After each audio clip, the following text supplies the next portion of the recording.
Hi there, and welcome to day 7 of the 100 Days of Consistency Challenge. I started this about 7 days ago with the intention to share what I learned on YouTube, but more importantly, to build the habit of consistency, that muscle, so that I am able to commit to a thing and stick with it till the very end. If you've not watched my previous videos, they are linked somewhere here. You should check them out. I'm quite excited. Today is day 7. It's 1 week of consistency, and that's something I'm proud of. Today I want to talk about environment.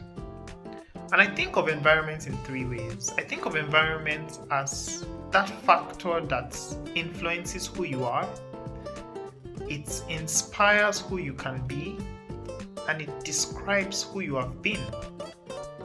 And here's what I mean. Environment to inspire who you can be. Imagine a doctor's kid who wants to be a doctor as well.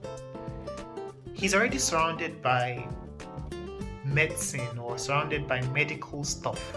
He probably sees his father's books around the house. His father is a doctor.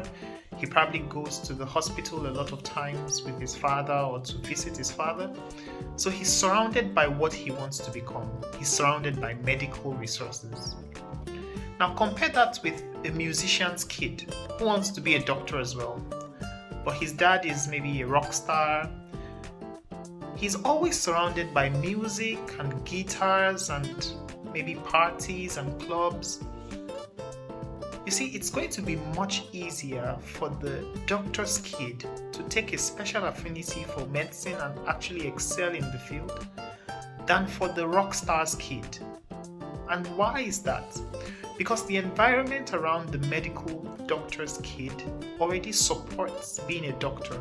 It's easier to fall in love with that field. It's easier to understand how that field operates compared to the musician's son who has to read extra hard or watch more television shows or videos about doctors to kind of understand how they operate in the medical field.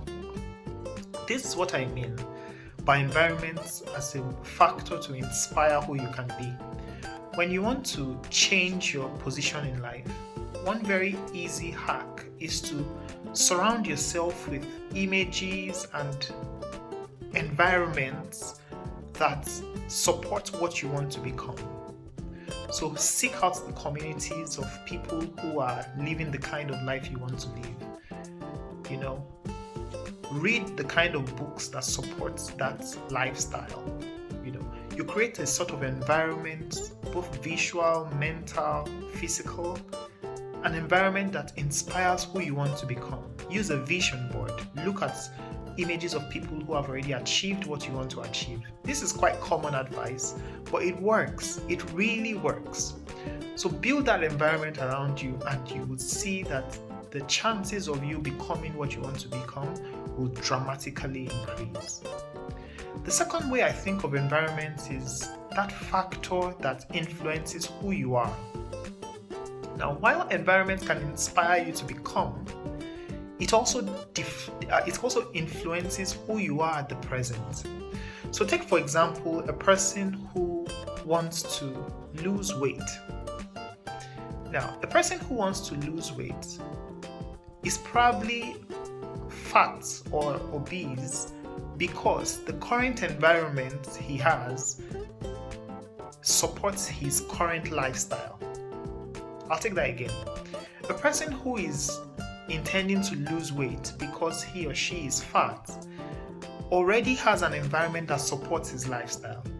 So he probably comes back from work, has a sofa or couch where he jumps on. He has the TV already.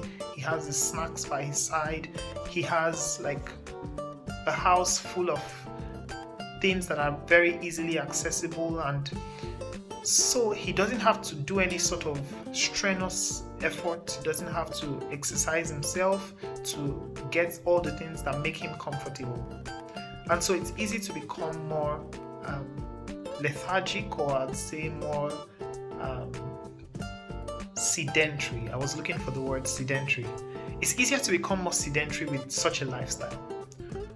So environment, your current environment can describe or show the kind of person you are at the moment, because for you to be comfortable in that environment you're in, it shows that it supports the lifestyle you are currently living. So sometimes I might not need to see you in person, but just look at your environment and be able to tell what kind of person you might be, because your environment strongly influences who you are.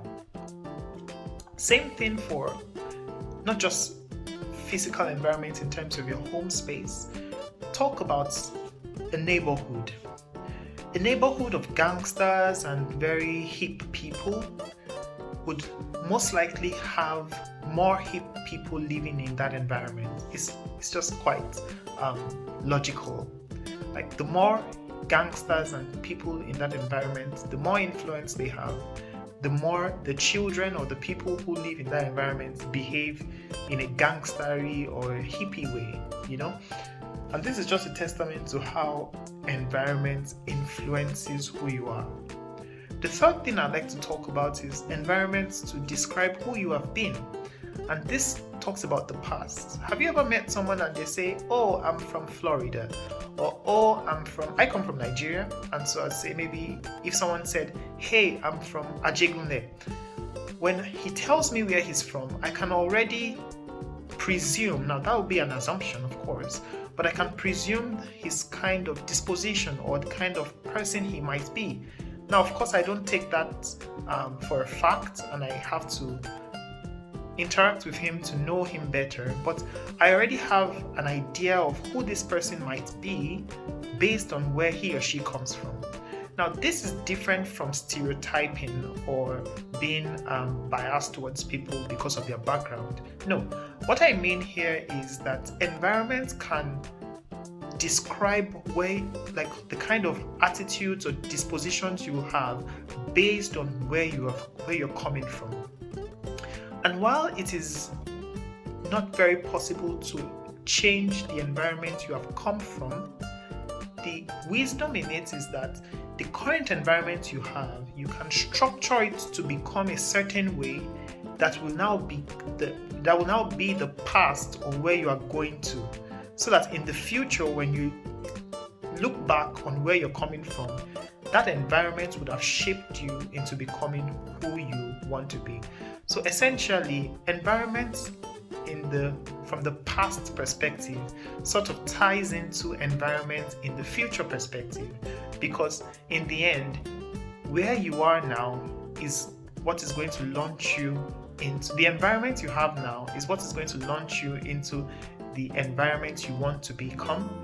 And that environment that you have, and when you become, the environment you had in the past is what could describe where you have been.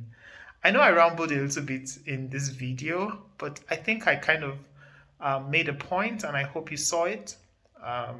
Thanks for watching, and I'll make another video tomorrow in this journey of being consistent. Thank you for watching.